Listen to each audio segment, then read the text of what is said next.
बिस्मिल्लाहिर्रहमानिर्रहीम। अस्सलाम वालेकुम स्टूडेंट्स। आज हम लोग मोलस्का की नेक्स्ट क्लास पे कुछ रोशनी डालेंगे। Let's move on to the class Bivalvia. Class Bivalvia तकरीबन हमारे पास 30,000 स्पीशीज़ लिए हुए है और इसको बायोवेल्विया इसी वजह से कहते हैं क्योंकि इसके अंदर जो शेल होता है वो 2 वेल्व्स पर मुश्तमिल होता है, यानी 2 इसके पार्ट्स होते हैं। आपके पास ये सेकेंड लार्जेस्ट मोलस्कन क्लास है। इस क्लास में आपके पास क्लैम्स, ऑयस्टर्स, मसल्स, स्कैलप्स वगैरह मिल जाएंगे। ये इसकी एग्जांपल्स हैं। इसके अंदर एक शीट लाइक मेंटल होता है और आपके पास जो शेल है उसके अंदर 2 वॉल्व्स होते हैं, इसी वजह से इसको बायोवेल्विया बोलते हैं। और जो ऑर्गेनिजम्स इसके अंदर मौजूद होते हैं वो आपके पास लेटरल साइड से कंप्रेस होते हैं, तो लेटरली कंप्रेस्ड आपके पास एनिमल्स मौजूद होंगे इस क्लास के अंदर। बहुत सारे जो बायोवेल्व्स हैं वो ईडिबल हैं, खाए जाते हैं, और कुछ से आपको पर्ल्स वगैरह, मोती वगैरह भी हासिल होते हैं। बिकॉज़ आपके पास जो मोस्टली बायोवेल्व्स हैं ये फिल्टर फीडर्स हैं, लिहाजा पानी से जो बैक्टीरिया वगैरह है पोल्यूटेड वाटर से, उसकी सफाई वगैरह के अंदर भी इनका बहुत इंपॉर्टेंट किरदार है। अब हम देख लेते हैं थोड़ा सा शेल के बारे में और जो शेल से एसोसिएटेड स्ट्रक्चर्स हैं उनके बारे में। तो अभी थोड़ी देर पहले भी मैंने आपको बताया है कि आपके पास जो शेल है वो 2 हिस्सों पर मुश्तमिल होता है जिनको हम वेल्व्स कहते हैं। ये 2 आपके पास कन्वेक्स किस्म के हाफ्स होते हैं और आपके पास इसका जो डोर्सल मार्जिन होता है शेल का वो प्रोटीनिश हिंज पर मुश्तमिल होता है और साथ में एक series of tongue and groove modification of the shell present होता है जिसको हम टीथ कहते हैं, जो कि इसका काम क्या है, ये प्रिवेंट करता है वॉल्व को ट्विस्टिंग होने से, यानी कि उनको बचाता है। डोर्सल पार्ट के ऊपर आपके पास एक स्वोलन हिस्सा जो है ना वो मुश्तमिल, एंटीरियर पार्ट के ऊपर आपके पास एक स्वोलन एरिया होगा जो कि कहलाता है अम्बो, और ये सबसे ओल्डेस्ट पार्ट है। सूजा हुआ एक हिस्सा होगा एंटीरियर साइड पे। इसके अलावा आपके पास जो बायोवेल्व्स होते हैं उनके अंदर 2 शेल होते हैं, लेकिन एम्ब्रियोलॉजिकली कहा जाता है कि एक ही शेल था। फिर ये 2 हिस्सों में कैसे डिवाइड हुआ? शेल जो है आपके पास, उसका जो डॉर्सल साइड है, जो भी हमने जिक्र किया ऊपर कि डॉर्सल जो मार्जिन है वहाँ पे प्रोटीन की लेयर है, तो आपके पास शेल जो है वो मुसलसल कंटिन्यूअस है आपके पास डॉर्सल मार्जिन के साथ, लेकिन वहाँ पर क्या होता है कि जो मेंटल होता है वो वहाँ पर सिक्रीट कर देता है प्रोटीन बहुत ज़्यादा अमाउंट में, जिसकी वजह से वो जो एरिया होता है वहाँ जो हिंज बन जाती है वो आपके पास काफ़ी ज़्यादा और कैल्शियम कार्बोनेट वहाँ कम होता है। प्रोटीन ज़्यादा होती है और कैल्शियम कार्बोनेट वहाँ कम होता है। इसकी वजह से वहाँ पे कुछ इलास्टिसिटी क्रिएट हो जाती है, जिसके नतीजे में आपके पास जो हिंज होगा वो इलास्टिक होगा, इलास्टिक हिंज लिगामेंट के तौर पे एक्ट करेगा। और इसी इलास्टिसिटी की वजह से आपके पास जो मसल्स होते हैं जब वो रिलैक्स होते हैं तो क्या होता है कि आपके पास जो वेल्व होते हैं वो ओपन हो जाते हैं, क्योंकि अगर ये इलास्टिसिटी ना हो तो आपके पास वेल्व ओपन नहीं होगा। ये भी हम फिगर में देख लेते हैं इसी चीज़ को। अच्छा बेटे, यहाँ पर आप देख सकते हैं कि यहाँ पर बायोवेल्व शेल दिखाया हुआ है। यहाँ पर सबसे पहले हम डायरेक्शंस देख लेते हैं। तो 4 डायरेक्शंस है, ये आप देखिए इंटीरियर है और ये शेल का पोस्टीरियर पोर्शन है, ये डॉर्सल है और ये इसका वेंट्रल पोर्शन है। ये ओपन करके दिखाया हुआ है, ठीक है। अब ये 2 वेल्व्स आपको दिखाई दे रहे हैं। अब यहाँ पर आप देख सकते हैं बेटे कि आपको ग्रूव्स नजर आ रहे हैं फॉर टीथ। हमने पढ़ा था ना कि डॉर्सल साइड पे उसके इंटीरियर सरफेस के ऊपर थोड़ा सा डॉर्सल इंटीरियर टाइप सरफेस जो है इसके ऊपर टीथ मौजूद होते हैं और साथ में एक स्वोलन पोर्शन भी होता है इंटीरियर साइड पे, जो कि सबसे ओल्डेस्ट पोर्शन है, इसको अम्बो बोलते हैं। इसके अलावा आप देख सकते हैं ये टीथ है और नीचे आपने उसकी टीथ के ग्रूव्स हैं, यानी जहाँ पे वो टीथ फिक्स आएंगे जब ये बंद होगा। तो इसके अलावा आपके पास यहाँ पर ये आपको वो पॉइंट नजर आ रहा है जो कि आपके पास हिंज है, जो कि इलास्टिक प्रोटीनेशियस हिंज था, जिसकी वजह से ये ओपन हो पाता है। और साथ में आपको ये इडक्टर मसल्स दिखाई देंगे, चूंकि इसको कट करके ओपन किया हुआ है तो यहाँ पर इडक्टर मसल के स्कार होंगे कि लगेगा कि यहाँ कोई मसल अटैच था। तो what are adductor muscles? Let's move on to that. अच्छा जी, जो एडेक्टर मसल्स आपके पास होते हैं ये कहाँ प्रेजेंट होते हैं? अभी आपने देखा भी, ये डॉर्सल साइड के ऊपर प्रेजेंट होते हैं शेल के, और ये शेल को क्लोज करने में हेल्प करते हैं। और कभी अगर आप लोगों, बल्कि इंशाल्लाह आप लोगों ने डायसेक्शन करनी भी है 4th ईयर में, तो आप देखोगे कि जैसे ये फ्रेश मसल्स को खोलने की कोशिश करेंगे तो आपके पास वो ओपन नहीं होगा, जितनी मर्जी आप फोर्स लगा लें, जब तक कि आप इन एडेक्टर मसल्स को कट नहीं कर देते। तो यहाँ पर भी ये क्या काम करते हैं, उसकी डिफेंस में काम करते हैं कि ये जितने भी प्रेडेटर्स वगैरह होते हैं उनको ये अंदर नहीं आने देते और सख्ती के साथ बंद होते हैं। अक्सर जो आपके पास प्रेडेटरी सी स्टार्स होते हैं वो एक और स्ट्रैटेजी इख्तियार करते हैं इस डिफेंस मैकेनिज्म के अगेंस्ट। तो वो इंशाल्लाह ताला जब हम चैप्टर पढ़ेंगे एकाइनोडर्म्स का, उसके अंदर हम स्ट्रैटेजी को डिस्कस भी करेंगे।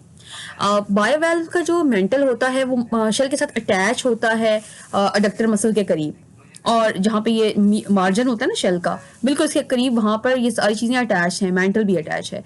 अगर कोई रेत का दाना वगैरह या कोई पैरासाइट, कोई ऐसी चीज़ शेल के और मेंटल के दरमियान में आ जाती है तो फिर मेंटल सिक्रीट करना शुरू कर देता है कैल्शियम कार्बोनेट और डिफरेंट किस्म के मटेरियल्स, क्योंकि उसको इरिटेशन होती है उस रेत के ज़र्रे से, तो वो उसको सॉफ्ट बनाने के लिए उसके गिर्द वो चीज़ें जमा करना शुरू कर देता है सिक्रीशंस, जिसकी वजह से फिर वहाँ पे क्या बन जाता है, पर्ल, मोती, जिसको हम इस्तेमाल करते हैं। आपने देखा होगा अक्सर ये इनके शेल्स ओपन करके मोती निकाले जाते हैं। तो वो एक्चुअली मोती क्यों बनता है कि मेंटल और शेल के दरमियान में कोई भी इरिटेशन का ज़र्रा, कोई बैक्टीरिया, कोई चीज़, कोई रेत का ज़र्रा आ जाए तो उसके गिर्द फिर उस इरिटेशन को खत्म करने के लिए सिक्रीशन करना शुरू कर देता है, नतीजे में वो पर्ल बन जाता है।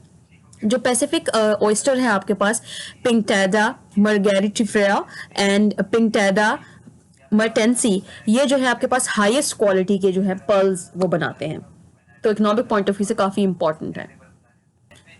नेक्स्ट जी हम देखते हैं gas exchange, filter feeding and digestion. Bivalves जो हैं उनकी अडेप्टेशन होती है to sedentary filter feeding lifestyle, जिसके नतीजे में इनके पास हेड मौजूद नहीं होता और रेगुलर भी नहीं है, और इसके अलावा कुछ के अंदर एक्सेप्ट फॉर द फ्यू बाइवेल्व्स आपके पास एक्सपेंशन हो जाती है वहाँ पर सीलिया कवर्ड गिल्स की। गिल्स जो है वो फोल्डेड शीट बनाते हैं जिसको लेमिला बोलते हैं, और एक एंड जो उसका होता है वो अटैच होता है फुट के साथ, और जो दूसरा एंड होता है वो अटैच होता है मेंटल के साथ। मेंटल कैविटी आपके पास जो होती है वो वेंट्रल होती है टू द गिल्स, और इज द इनहेलेंट रीजन, यानी वहां से वो इनहेल करेगा। और कैविटी जो आपके पास डॉर्सल होती है गिल्स के साथ, वो एक्सिलेंट रीजन के तौर पे एक्ट करती है, यानी जो वेंट्रल साइड पे आपके पास मेंटल कैविटी है वो इनहेलेंट है, और जो आपके पास उसकी डॉर्सल साइड पे कैविटी मौजूद होगी वो एज अ एक्सिलेंट रीजन के तौर पे एक्ट करेगी। सीलिया आप क्या करते हैं, सीलिया करते हैं मूव पानी को मेंटल कैविटी के अंदर, incurrent opening of the mental जो थी अभी हमने जिक्र किया जिसका, उसके थ्रू, और समटाइम्स ये जो ओपनिंग होती है ये at the end of siphon मौजूद होती है, जो कि एक एक्सटेंशन है मेंटल की। बायोवेल्व जो बरेड होते हैं मोस्टली सबस्ट्रेट के अंदर, they can extend its siphon to the surface, यानी अपना साइफन बाहर निकाल देते हैं, क्योंकि खुद तो वो दफन हुए होते हैं ना, उसमें दबे हुए होते हैं उस सबस्ट्रेट के अंदर, ताकि बाहर से वो फीड भी कर सकें, फूड भी आ जाए उनका उसके थ्रू, और साथ में गैसेस एक्सचेंजेस, जो आपके पास गैसेस एक्सचेंज होती है डिफरेंट गैसेस की, वो भी हो जाए। वाटर जो है मूव करता है from mantle cavity into the small pores in the surface of the gills, and फिर उसके बाद वहाँ से वो जाता है vertical channels of the gills में, और इनको हम क्या बोलते हैं, जो वर्टिकल चैनल्स गिल्स की होती हैं, वाटर ट्यूब्स। तो एक इम्पॉर्टेंट बात है यहाँ पर। इसके अलावा वाटर ट्यूब से जब पानी मूव करता है तो उस दौरान ब्लड और वाटर के अंदर जो है ना करीबी ताल्लुक पैदा हो जाता है, जिसकी वजह से वहाँ पर फिर एक्सचेंज ऑफ गैसेस हो जाती है। वाटर जो है वो एग्जिट कहाँ से होगा, वो बायोवेल्व से आपके पास मेंटल के ही दूसरे पार्ट जो कि डोर्सल साइड पे था, उसके थ्रू एक चेंबर है वहाँ पर गिल्स के साथ ही, जिसको हम कहते हैं सुप्राब्रेंकियल चेंबर, उसके थ्रू आपके पास एक्सकरेंट ओपनिंग के थ्रू आखिरकार मेंटल से बाहर चला जाएगा। This is how they use this whole process of gaseous exchange. Then comes the gills and the food trapping mechanism. How the gills trap the food.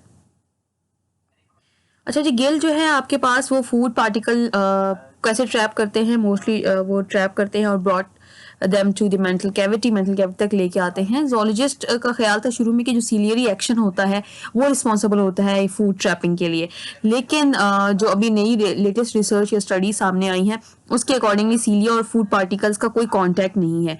Food trapping mechanism अभी तक unclear है, इतना clear नहीं है, लेकिन एक दफ़ा जब फूड पार्टिकल ट्रैप हो जाता है तो सीलिया फिर उसको मूव ज़रूर करते हैं गिल्स के वेंट्रल मार्जिन की तरफ, और सीलिया जो है आपके पास along with the ventral margin of the gill उसके बाद फिर वहां से फूड को मूव करते हैं टुवर्ड्स द माउथ। सीलिया की जो कवरिंग होती है लीफ लाइक लेबियल पैल्प्स के ऊपर either side of the mouth, वो उसको और ज़्यादा हेल्प करती है कि वो फिल्टर कर ले फूड पार्टिकल्स को। सीलिया जो है स्मॉल जो पार्टिकल्स होते हैं उसको माउथ में लेके जाता है, और जो लार्जर पार्टिकल्स होते हैं to the edges of the palps and gills वहाँ पे भेज देता है। ये जो रिजेक्शन होती है आपके पास मटेरियल की, ये आपके पास सूडोफीसिस कहलाती है। ये एक इंपॉर्टेंट टर्म है कि अब आपके पास यानी कि उसने क्या करना है, लार्जर पार्टिकल को रिजेक्ट कर देना है और जो छोटे पार्टिकल्स है वो माउथ के थ्रू अंदर ले जाएगा। तो उस टाइम पे जो रिजेक्टेड लार्जर पार्टिकल्स होते हैं उनको हम सूडोफीसिस कहेंगे, यानी कि आपके पास वो ट्रू फीसिस नहीं है। फिर वो वहाँ से फॉल ऑफ हो जाएंगे, थ्रोन आउट हो जाएंगे टू द मेंटल, और सीली एक्शन के थ्रू दोबारा से मेंटल के थ्रू सीलिया उसको घसीट के पोस्टीरियरली ले जाएगा। और वाटर जो जैसे वो उनमें से गुजरेगा उन वैल्व में से, तो फोर्सफुली फिर वो वॉश कर देगा सूडोफीसिस को मेंटल कैविटी, और फिर साफ हो जाएगी। डाइजेस्टिव ट्रैक जो है आपके पास बाइवेल्व्स का वो सिमिलर होता है दूसरे ही मुलस्क की तरह। फूड एंटर करता है एसोफेगस में, और फिर वहाँ पे म्यूकॉइड स्ट्रिंग जो हमने पढ़ी थी उस दिन फूड के साथ वो होती है, और फिर उसके नतीजे में वो स्टमक में जाएगा। फिर वहाँ पे दोबारा से वो रोटेट होगा, सीलिया की लाइनिंग होगी inside the stomach as well digestive tract के अंदर। और म्यूकॉइड मैस जो है यहाँ पर वो यहाँ पे क्या है, क्रिस्टलाइन स्टाइल, वो प्रोजेक्ट होगी इनटू द स्टमक।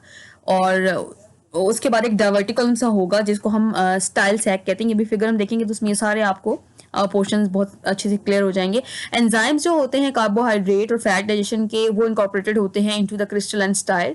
और सीलिया जो होते हैं स्टाइल सैक के, वो रोटेट करते हैं स्टाइल को अगेंस्ट द काइटेनाइज्ड गैस्ट्रिक शील्ड, यानी इसके अंदर एक गैस्ट्रिक शील्ड भी मौजूद है, और जो सीलिया हैं वो उस को क्या करेंगे, वहाँ पे रोटेट करेंगे, और इसको ये डाइजेशन में ऑब्वियसली हेल्प आउट करेगा। अच्छा जी, इसके नतीजे में फिर क्या होता है, ब्रेशन और एसिडिक कंडीशन जो होती है स्टमक की, वो फिर डिसलॉज करती है एंजाइम्स को, और फिर जो म्यूकॉइड फूड स्ट्रिंग्स होती हैं वो वाइंड करती हैं अराउंड द क्रिस्टलाइन स्टाइल और रोटेट करती हैं, और फिर इसके नतीजे में क्या होता है, जो फूड होता है वो अलग से स्ट्रिंग से अलग होना शुरू हो जाता है, और स्टमक में एसोफेगस के अंदर फिर उसकी डाइजेशन स्टार्ट हो जाती है। इस एक्शन में और एसिडिक जो पीएच होती है स्टमक की, उसके नतीजे में आपके पास फूड की जो डाइजेशन स्टार्ट हो जाती है। फिर उसकी फर्दर सॉर्टिंग जो है वो सेपरेट करती है जो फाइनर पार्टिकल्स होते हैं, और उसको अनडाइजेस्टेबल कोर्स मटेरियल से अलग करती है, और जो दूसरा वाला है वो दोबारा से इंटेस्टाइन में भेज दिया जाता है। और पार्शली डाइजेस्टेड फूड जो होता है वो वहाँ से स्टमक में एंटर होता है, और डाइजेस्टिव ग्लैंड जो है इंट्रासेलुलर डाइजेशन के लिए उसको हेल्प आउट करता है। तो यहाँ पर इंट्रासेलुलर डाइजेशन भी होगी। इंटरसेलुलर मतलब ये है कि intracellular within the cell. इसके बाद सीलिया जो है वो अगेन अनडाइजेस्टेड जो वेस्ट होता है डाइजेस्टिव ग्लैंड से, वहाँ से उसको लेके दोबारा से स्टमक के थ्रू, और फिर उसके बाद इंटेस्टाइन में जाते हैं, और जो इंटेस्टाइन होती है फिर वहाँ से एम्प्टी होती है इनटू द एनस जो कि एक्सक्रेंट ओपनिंग के पास है, और फिर वहाँ से एक्सक्रेंट में वाटर आता है और फीसेस को बहा ले जाता है। इस फिगर में आपको ये डिटेलिंग सारी बताई हुई है बेटे। यहाँ पे आप देख सकते हैं, यहाँ पर आपको सबसे पहले डाइजेस्टिव सिस्टम जो स्टार्ट होता है, ये माउथ आपको नजर आ रहा है, ठीक है। माउथ के बाद लेकिन यहाँ से आप देख सकते हैं कि जो माउथ की एंट्री है वहाँ पर कोई रेड्यूला वगैरह मौजूद नहीं है, तो यहाँ से कहा जाता है कि गिल्स के ऊपर जो है ना सीलियाँ हैं, जिसकी वजह से माउथ तक वो फूड को ले जाते हैं। अच्छा, अब जब यहाँ से वो एंटर हो चुका है तो उसके बाद फिर यहाँ से आप देख सकते हो ये आपके पास oesophagus and then to the stomach, stomach में आएगा, और स्टमक के पीछे ही आपको डाइजेस्टिव ग्लैंड भी दिखाई दे रहा है। डाइजेस्टिव ग्लैंड आप यहाँ पे ये देख सकते हैं बेटे, ये डाइजेस्टिव ग्लैंड दिखाई दे रहा है पीछे। और फिर इसके बाद यहाँ से होता हुआ ये इंटेस्टाइन, और इंटेस्टाइन से होता हुआ एनस के थ्रू ये आउटसाइड द बॉडी मूव कर जाएगा। अब इस दौरान होता क्या है कि आपके पास स्टमक के अंदर क्या चीज़ है, स्टमक के अंदर आपके पास स्टाइल सैक मौजूद है, और इसके अलावा आपके पास head of the crystalline style है। ये देखिए, ये इसका हेड आपको दिखाई दे रहा है, और यहाँ पर ये सैक नुमा स्ट्रक्चर है स्टमक का जो कि स्टाइल की सैक है, और ये गैस्ट्रिक शील्ड है। इसी के अंदर जब ये रब आउट होता है तो उसके नतीजे में आपके पास फूड पार्टिकल सेपरेट होते हैं। तो ये जो स्टाइल क्रिस्टलाइन स्टाइल है, ये एक बहुत इंपॉर्टेंट फीचर है इसका डाइजेशन के अंदर। तो ये डाइजेशन जो होती है आपके पास इसके अंदर बाइवेल्व के अंदर, ये एक इम्पॉर्टेंट है एडेप्टेशन, जो कि बाकी किसी में भी अभी आपको दिखाई नहीं दी। यहाँ पर आप ये जो इम्पॉर्टेंट फीचर अपने माइंड में रखिएगा ताकि एग्जाम पॉइंट ऑफ व्यू से इसकी अच्छी प्रिपरेशन आप कर लें। अच्छा जी, इससे पहले जो हमने कहा था कि फूड कैप्चर कैसे होगा, इन करंट से जैसे ही फूड आएगा तो फिर आप देखेंगे गिल्स के ऊपर सीलिया मौजूद होते हैं, फिर वहाँ से इसकी मूवमेंट होती है और टुवर्ड्स ये माउथ मूव करेगा, और यहाँ से फिर जो वेस्ट मटेरियल होगा जिसको हम सूडोफीसिस कहते थे, फिर वो यहाँ से रिलीज आउट हो जाएगा। That was how the food was captured in the bivalves. Next जो आप एक और फिगर देखेंगे उसके अंदर हम गैसेस एक्सचेंज को डिस्कस करते हैं। जी तो बेटा इस फिगर में आप देख सकते हैं लेमली ब्रांच गिल ऑफ दी बायोवेल दिखाया हुआ है। जैसे फिगर ए में देखें, यहाँ पे आप ब्लू एरोस देख सकते हैं। इसकी मदद से आप ये देखिए, यहाँ पर वाटर की मूवमेंट दिखाई जा रही है, ठीक है। एक्स करंट इन करंट से आता है और एक्स करंट से भी वाटर निकल जाता है, और इस दौरान फूड जो है वो फिल्टर आउट होता है, और पानी जो है ना वाटर ट्यूब्स के अंदर एंटर होता है। अब यहाँ पर नेक्स्ट आपको बी फिगर में वाटर ट्यूब्स दिखाई हुई है, क्रॉस सेक्शन जो है ना गिल का दिखाया हुआ है, जिसके तरफ आपको वाटर ट्यूब्स भी दिखाई दे रही हैं। ये आप देख सकते हैं वाटर ट्यूब्स।